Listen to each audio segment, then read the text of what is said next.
ګرانو محترمو لیدونکو خویندو ورونو ستړي مسئ خدای دې وکړي چې جوړ او روغ اوسئ. زما دعا دا ده چې تاسو همیشه د خدای د برکتونو او نعمتونو څخه برخمن سئ او د خدای مینه د هغه محبت بخښنه او فیض دې همیشه ستاسې په ژوند کښې موجود وي یا شتون ولري.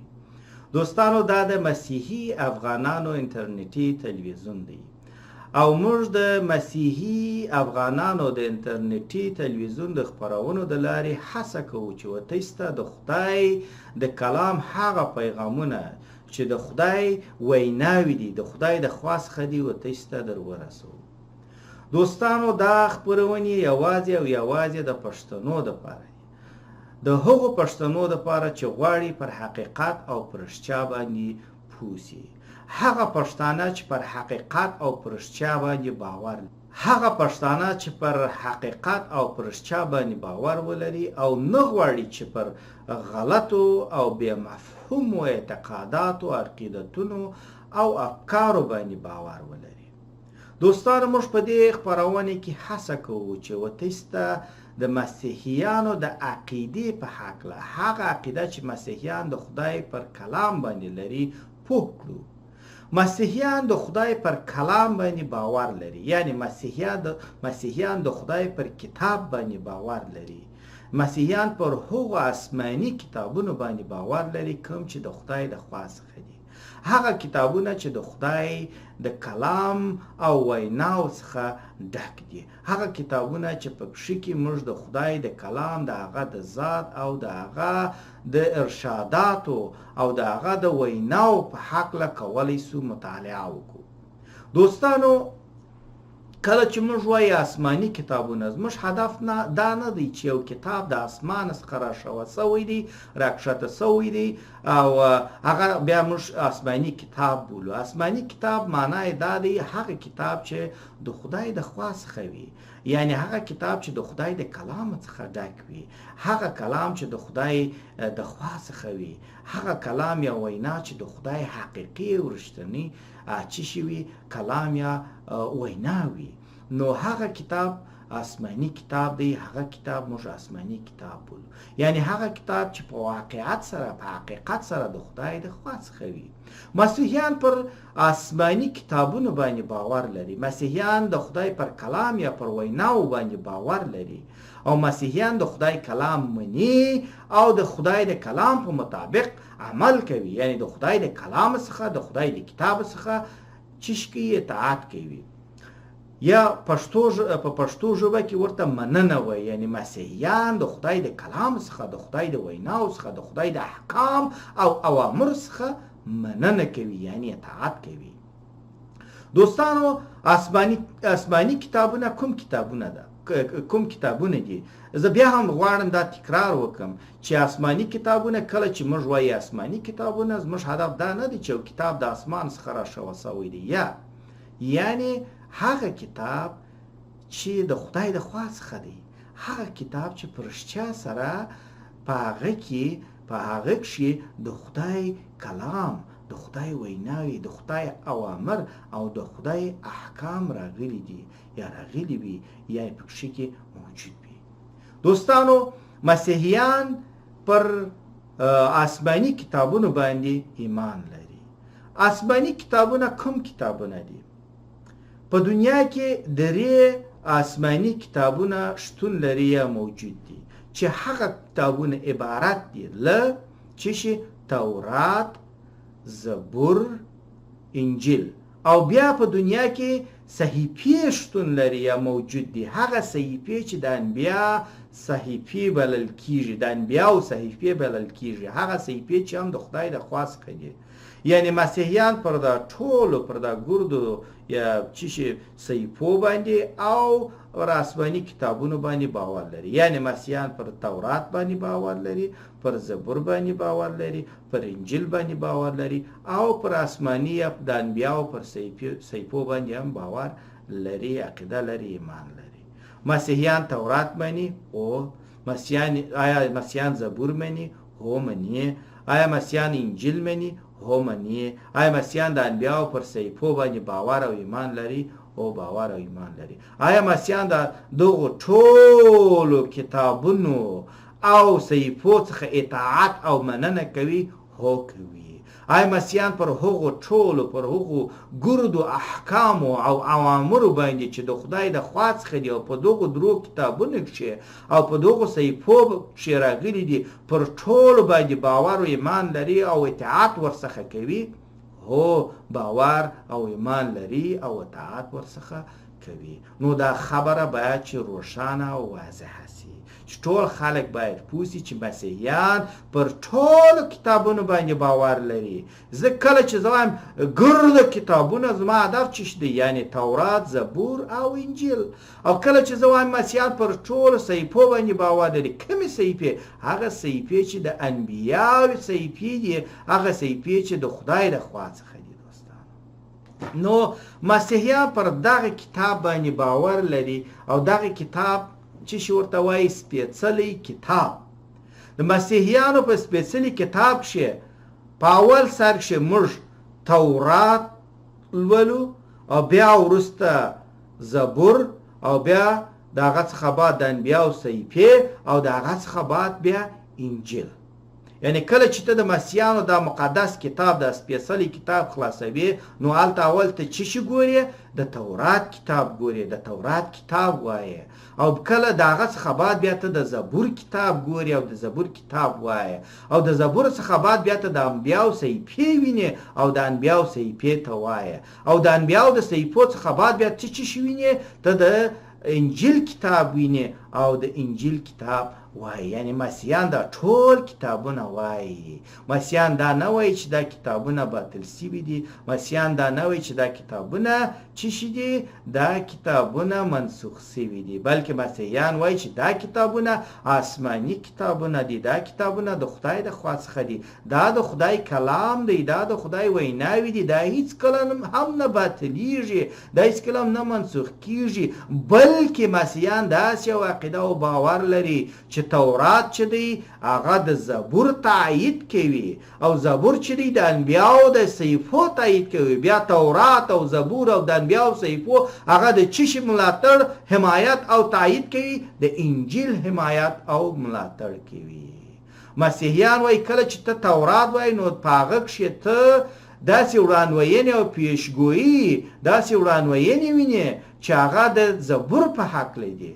او کله چې ته زبور وایې په هغه کښې ته داسې وړاندوینې او پیشګویي وینې چې هغه د انبیاو د صحیفو په هکله او د انجیل په هکله دي. مسیحیان داسې باور او اعتقاد لري. او کله چې دوی وایي کله چې موږ خپل انجیل خلاصوو نو په هغه کښې موږ دا وایو چې دا خبره په تورات کې، دا خبره په زبور کې، دا خبره یا خبرې د انبیاو په صحیفو کښې چې شي و د دغو خبرو په هکله پیشګویي او وړاندوینه یا وړاندوینې سوي. او دلته تاسې ګورئ چې هغه خبرې، هغه وړاندوینې، کومې وړاندوینې چې د تورات څخه دي، د زبور څخه دي، د انبیاو د صحیفو څخه دي، دلته ګورئ چې د ټول په حقیقت سره رښتیا شول. یعنی په انجیل کښې یو ځای کې ته ګوري چې د عیسی شاګردان یو کار تر سره کوي یا عیسی مسیح یو کار تر سره کوي، بیا هغه وایي چې دغه کار چې زه کوم دغه کار په هکله کې په تورات کښې داسې وینا، داسې پیشګویي راغلې وه، داسې وړاندوینه راغلې وه چې دغه کار به کیږي، مسیح به دغه کار کوي. او تاسې وګورئ چې نن هغه کار ما وکړي، هغه کار تر سره سو. نو دغه کتابونه چې دي د خدای د خوا څخه کوم کتابونه چې دي لکه تورات، زبور، انجیل او د انبیاو صحیفې، دا ټول سره یو دي. دا ټول یوه خبره کوي، دا ټول یو پیغام لري.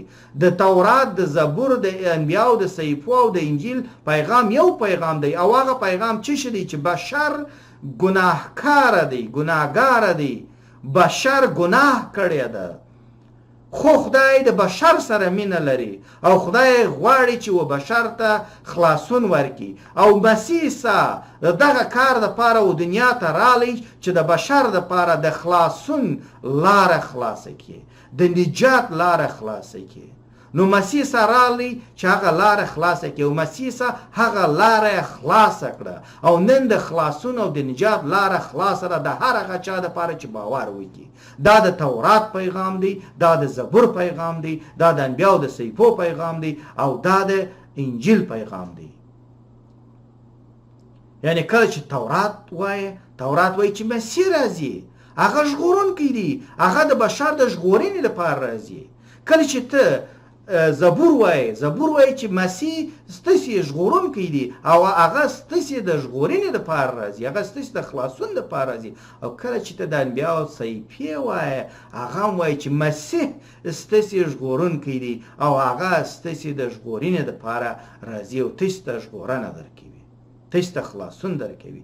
او کله چې ته انجیل وایې، بیا انجیل وایي چې دغه مسیح چې د هغه په هکله وړاندوینه یا وړاندوینې سوي وې هغه رالی، دا دی هغه اوس ستاسې دپاره د خلاصون، د ژغورنې، د نجات لاره خلاصوي. او بیا چې دا دی مسیح ستاسې دپاره د ژغورنې، د خلاصون او د نجات لاره یې خلاصه کړه. او بیا وایي چې اوس که چیرې څوک وغواړي، که چیرې تاسې وغواړئ، نو کولی سئ چې پر مسیح باندې خپل د مالک او ژغورونکي په صفت ایمان راوړئ او هغه نجات، هغه خلاصون، هغه ژغورنه چې د خدای د خوا څخه ده، هغه تاسې کولی سئ چې د مسیح څخه حاصل کړئ. دا ستاسې دپاره یو تحفه ده، دا تحفه د خدای څخه واخلئ. نو دوستانو، مسیحیان پر دغو کتابونو باندې باور لري. مسیحیان پر قرآن باندې باور نه لري. ولې؟ ځکه چې کله چې ته قرآن وایې، نو په قرآن کې ته یوازې قرآن وایې، په هغه کې تورات نسته، په هغه کې انجیل نسته، په هغه کې زبور نسته، په هغه کې د انبیاو صحیفې نسته. قرآن وایي څه وایي؟ تاسې چې قرآن وایاست، نو په دغه کې د ټول د انجیل او د تورات او د زبور او د انبیاو د صحیفو خبرې، ویناوې، احکام او د اساطیر ټول په قرآن کې راغلي دي، دلته شتون لري، موجود دي. خو درواغ وایي. دا کله چې ته تورات وایي، په رښتیا سره د کتاب تورات خلاصوي او د تورات کتاب وایي، د زبور کتاب وایي، د انجیل کتاب وایي، د انبیاو صحیفې وایي، ته ګوري چې هغه خبرې، هغه احکام، هغه دستورونه او هغه پیغام چې په دغو کتابونو کې شتون لري او موجود دی، هغه په قرآن کې شتون نه لري. نو قرآن چې دی، بیا ته څنګه کولی سې چې پر قرآن باندې باور وکړي؟ د قرآن دا خبره غلطه او درواغه ثابتېږي چې په ما کې د انجیل او د تورات او د زبور او د ټول صحیفو دغه پیغامونه، اوامر او احکام او ویناوې ټول شتون لري، موجود دي، ټول ما په کتاب کښې راغلي دي. نو دا خبره کاملا یو درواغ خبره ده. هر هغه سړی، خصوصا او په ځانګړې توګه هر هغه پښتون چې په رښتیا باندې باور ولري، هغه هیڅکله هم د قرآن پر دغه درواغ باندې باور نشي کولی. دا وجه ده چې موږ مسیحیان پر قرآن باندې باور نه لرو. ولې؟ په څه دلیل؟ ځکه چې موږ په قرآن کې خپل انجیل نسو پیدا کولی، موږ په قرآن کې خپل د انجیل پیغام نسو پیدا کولی، موږ په قرآن کې د تورات پیغام نسو پیدا کولی، موږ په قرآن کې د زبور پیغام نسو پیدا کولی، موږ په قرآن کې د انبیاو د صحیفو پیغام نسو پیدا کولی. کله چې موږ قرآن وایو، نو هغه خدای چې د تورات خدای دی، د انجیل خدای دی، د زبور خدای دی، د انبیاو د صحیفو خدای دی، هغه موږ په قرآن کې نسو پیدا کولی. د هغه خدای صفتونه، د هغه خدای ذات، د هغه خدای شخصیت، د هغه خدای ماهیت او الوهیت موږ په قرآن کې نسو پیدا کولی. کله چې موږ قرآن وایو، د قرآن خدای د انجیل، د تورات، د زبور او د انبیاو د صحیفو د خدای څخه کاملا توپیر لري، فرق لري. دا هغه خدای نه دی. او بل دلیل او ثبوت چې موږ پر قرآن باندې باور نه لرو، هغه دا دی چې کله موږ تورات وایو، نو تورات د زبور، د انبیاو د صحیفو او د انجیل په هکله خبرې کوي. زبور د تورات، د انبیاو د صحیفو او د انجیل په هکله خبرې کوي. انجیل د تورات، د زبور، د انبیاو د صحیفو په هکله خبرې کوي. دا کتابونه سره تړلي دي، دا کتابونه یو بل سره حمایه کوي، دا کتابونه یو بل سره مني. خو کله چې موږ تورات وایي، په هغه کې د قرآن په هکله، د قرآن په باره کې هیڅ هم نشته. کله چې موږ زبور وایو، په زبور کې د قرآن په هکله هیڅ هم نشته. کله چې موږ د انبیاو صحیفې وایو، د قرآن په هکله هیڅ نشته. کله چې موږ انجیل وایو، نو په هلته هم د قرآن په هکله هیڅ نشته. هغه احکام د ساتیر او هغه پیغام چې موږ په دغه کتابونو کې په دغه آسماني کتابونو کې موږ وایو او وینو هغه په قرآن کې شتون نه لري، موجود نه دی. نو موږ څنګه قرآن ومنو؟ موږ دا خبره څنګه ومنو چې قرآن د خدای د خوا څخه دی؟ په دنیا کې ډېر کتابونه شته، د مورمون کتاب شته، د بهاءالله کتاب شته، د سیکانو ګرنګ شته، د هندوانو ګیتا شته، د بودا کتاب شته، د مسلمانانو قرآن او داسې نور کتابونه. ټول وایي چې موږ آسماني کتابونه یو، ټول وایي چې موږ د خدای د خوا څخه یو، خو دا کتابونه د خدای د خوا څخه نه دي او دا کتابونه د انسان په واسطه جوړ شوي دي. ځینې مسلمانان وایي شته قرآن وایه، د قرآن په شان یو آیت راوه. زه دا درته وایم چې ته ورځه ګیتا ووایه، د هندوانو کتاب ګیتا ووایه، څنګه د مفهوم څخه ډک یو کتاب دی چې ستا څخه بلکل او بیخي د قرآن هیر سي چې ته ګیتا ووایه.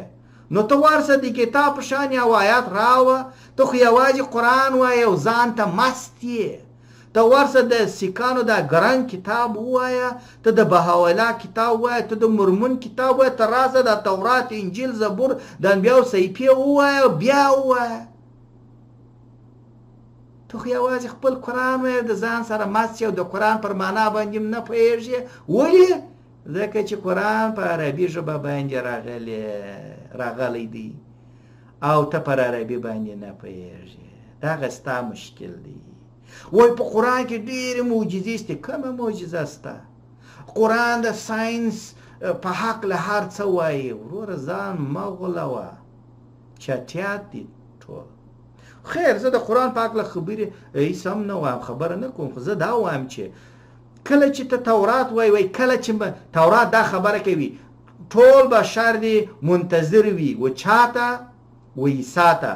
کله چې عیسی مسیح راسي نو هغه د بشر دپاره به د خلاصون لاره خلاصه کړي، د خلاصون ابدي لاره خلاصه کړي، هغه ابدي لاره چې تلپاتې لاره ده، وایي هغه لاره خلاصوي. کله چې ته زبور وایې، وایي چې تاسې و مسیح ته انتظار وباسئ، ځکه کله چې مسیح راسي هغه به ستاسې دپاره د ټول بشر دپاره د خلاصون هغه تلپاتې او ابدي لاره خلاصه کړي او تاسې به خلاصون ومومئ، تاسو به نجات پیدا کړئ، تاسو به ژغورنه ومومئ.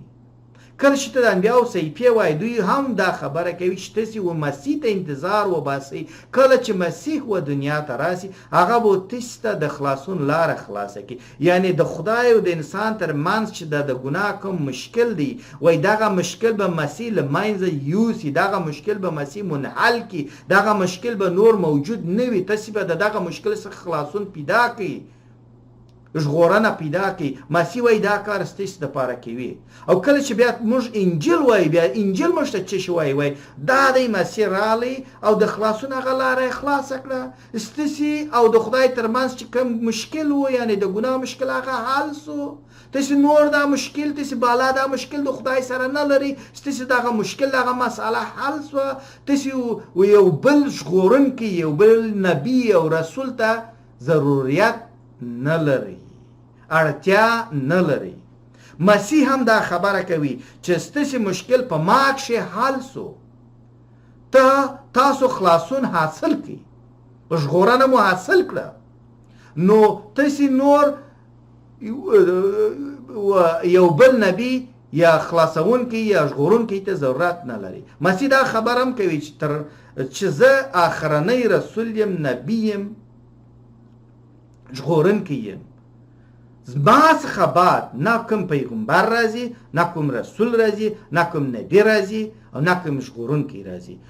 او د درواغجنو پیغمبرانو، انبیاو او رسولانو په هکله مسیح وایي چې تاسې باید ډېر د ځانو سره سمال وکړئ، ډېر د ځانو سره تاسې باید سوچ وکړئ او ډېر باید چې تاسې ځانو سره بیداره اوسئ چې داسې درواغجن پیغمبران، انبیا او رسولان مو خطا ونه باسي. یعنې مسیح وایي چې زما څخه بعد هر هغه پیغمبر، هر هغه نبی، هر هغه رسول چې د خدای په نامه راځي وایي چې زه د بشر شفاعت کوونکی یم، زه خیر البشر یم، زه د خدای د خوا څخه یم، خدای ماته دا کتاب راکړی دی او داسې نورې خبرې مسیح وایي چې هغه د خدای د خوا څخه نه دی، هغه درواغ وایي.